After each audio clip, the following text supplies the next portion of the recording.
ধরনের আমরা ডিজিজ পেলাম, একটা হচ্ছে স্ক্যাবিস উইথ ক্রনিক লাইকেনিফিকেশন আর হচ্ছে টিনিয়া ভার্সিকালার।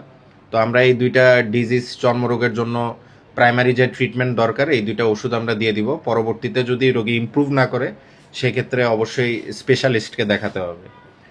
আর কি সমস্যা আছে তোমার শরীরে, অন্য কোনো আর কি প্রবলেম? কোনো সমস্যা নেই, খালি এটা আর বুকের এটাই দুটাই। আচ্ছা, তো আর খাওয়া দাওয়ার কোনো রুচির সমস্যা বা অন্য কিছু?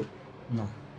আচ্ছা, যেহেতু আপনারা জানেন সে কমলাপুরে ছিল এবং তার শরীরে সে ওভাবে আর কি ভিটামিনের অভাব রয়েছে এবং সে ঠিকঠাক মতো যেহেতু পুষ্টি পেত না, তো ওই জন্য আমরা তাকে একটা মাল্টিভিটামিন সাজেস্ট করছি। আর যেহেতু তার টিনিয়া ভার্সিকালার রয়েছে, সে হচ্ছে ড্যান্সেল শ্যাম্পু দিয়ে গোসল করবে, হ্যাঁ, যেটা কিটোকোনাজল 2% বলি, সেই শ্যাম্পু দিয়ে গোসল করবে।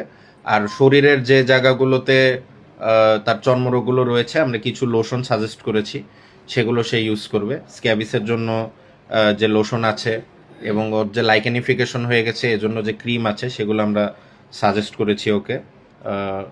ওকে ইনশাল্লাহ বুঝিয়ে দেওয়া হবে। ও এখন ডেল্টা হেলথ কেয়ার রামপুরা লিমিটেডের ইমার্জেন্সিতে রয়েছে।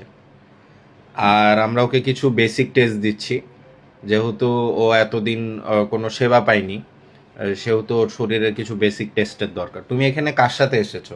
আমাকে ইয়াসিন ভাইয়ের সাথে। উনি উনি কে? আমার হুবু।